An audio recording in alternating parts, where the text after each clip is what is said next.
Muy buenos días, amigos de Lima Conecta, bienvenidos a una nueva edición. El día de hoy nos acompaña José Luis Tapia, economista y director del Instituto de Libre Empresa, para poder conversar acerca de la coyuntura, en este caso, la privatización del agua, del servicio, ¿no? Muy buenos días, doctor, muchas gracias por estar con nosotros. ¿Cómo está, Melanie? Muy buenos días a todos los de Lima Conecta.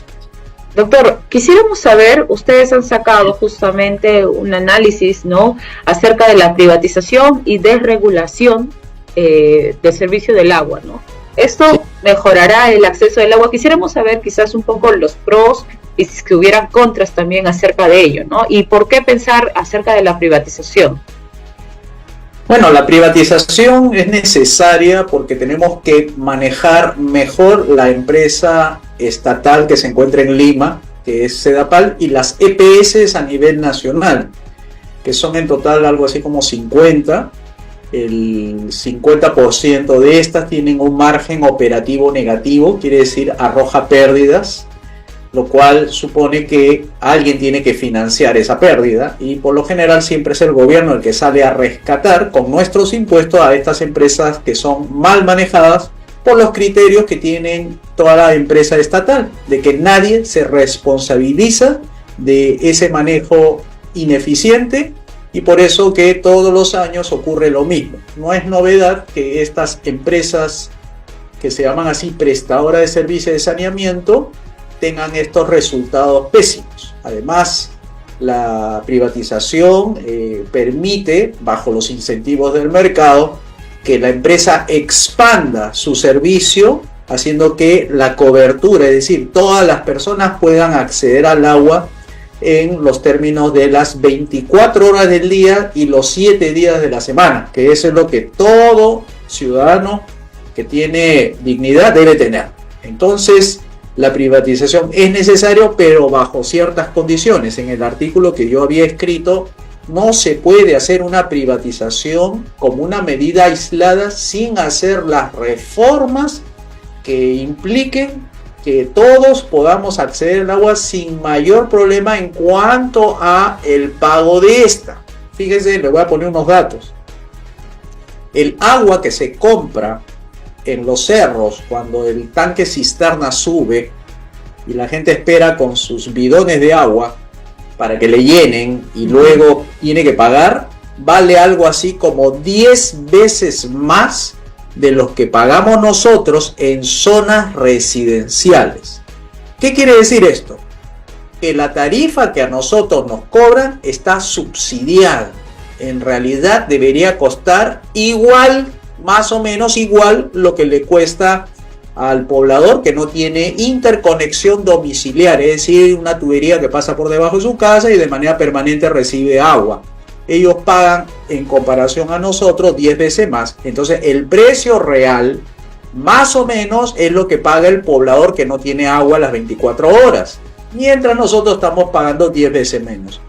Esa anomalía se tiene que corregir, porque las empresas como Sedapal y las otras van a tender a entender o van a pensar que el agua es barata y la van a desperdiciar. Más o menos datos que puedo darte son estos. Del 100% que sale de la tarjea para producir agua y luego distribuirlo por las matrices y las tuberías de las casas, se pierde en el camino un aproximado del 40%.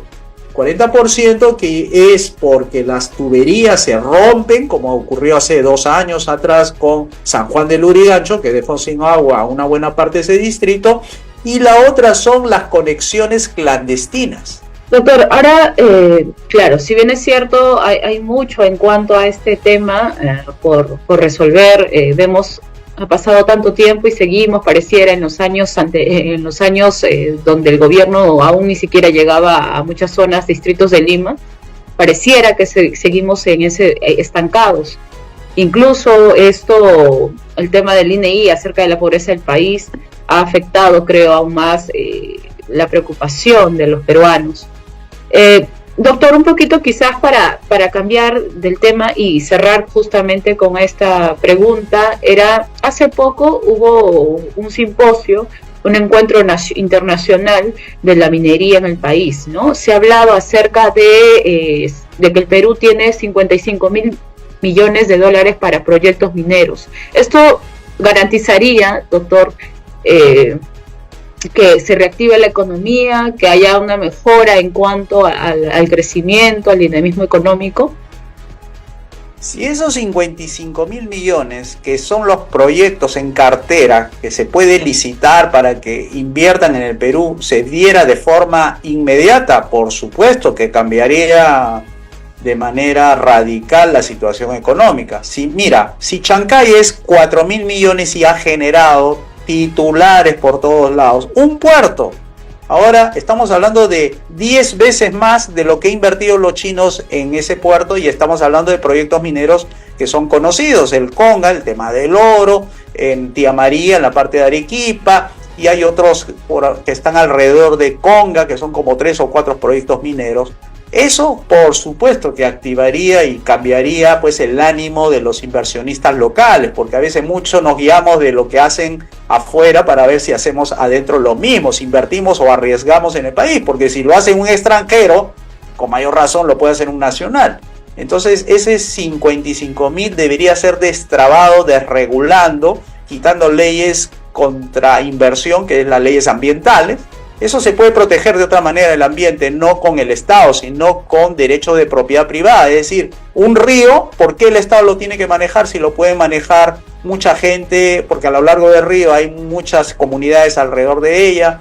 Entonces se puede bien transferir derecho de propiedad del río, de la laguna y de todo eso. Entonces no hay que temerle a los cambios. Los cambios son necesarios en un país donde vienen haciéndose siempre lo mismo, y nos quedamos estancados con esta pobreza después de 10 millones de personas.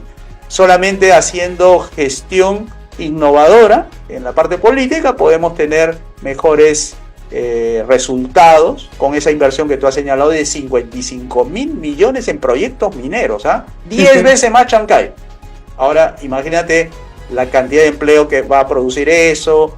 Llama la atención también al nivel internacional, pero para eso tiene que hacer bien las cosas el gobierno, tiene que portarse bien, dejar de estar con estas escondidas que hace la presidente, que no sale a dar la cara hasta ahora, ya tiene como más de 30 días sin declarar a la prensa, tiene que salir segura, tiene que salir a decir cosas, a proyectarse el país, a dejarnos tranquilos, que nos va a dejar un buen país de aquí al 2026, dar la tranquilidad, cambiar al ministro de Economía, por supuesto, porque ya yo creo que ya también está agotándose su nivel de, digamos, de gestión, que lo veo parecido al del señor Contreras. Entonces eso tiene que cambiar gabinete, hacer varias cositas, digamos, políticas para atraer inversión, ¿no? ¿Una vacancia nos ayudaría? No, por supuesto que no. Las vacancias traen estabilidad, frena la inversión, frena los proyectos, porque quien entre va a tener también que darse su tiempo para ver qué va a hacer, y esos son meses y meses y meses de paralización. Y lo que menos queremos es que una economía se paralice, porque tiene que moverse para que haya creación de puestos de empleo, ingresos, y para que las cosas mejoren. Lo peor que le puede pasar a un país es la parálisis. Paralizar es no mover nada, cierre de fábricas, cierre de tiendas, cierre de negocios, y eso nos cierra los ingresos a todos los que trabajamos. No, sí, definitivamente, doctor.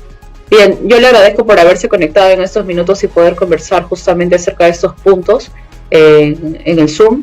Y bien, amigos de Lima Conecta, conmigo estuvo el doctor José Luis Tapia, economista y director del Instituto de Libre y Empresa, para poder conversar acerca de la coyuntura nacional. Conmigo será hasta una próxima entrevista aquí en Lima Conecta. Buenas tardes. Gracias, doctor. Gracias.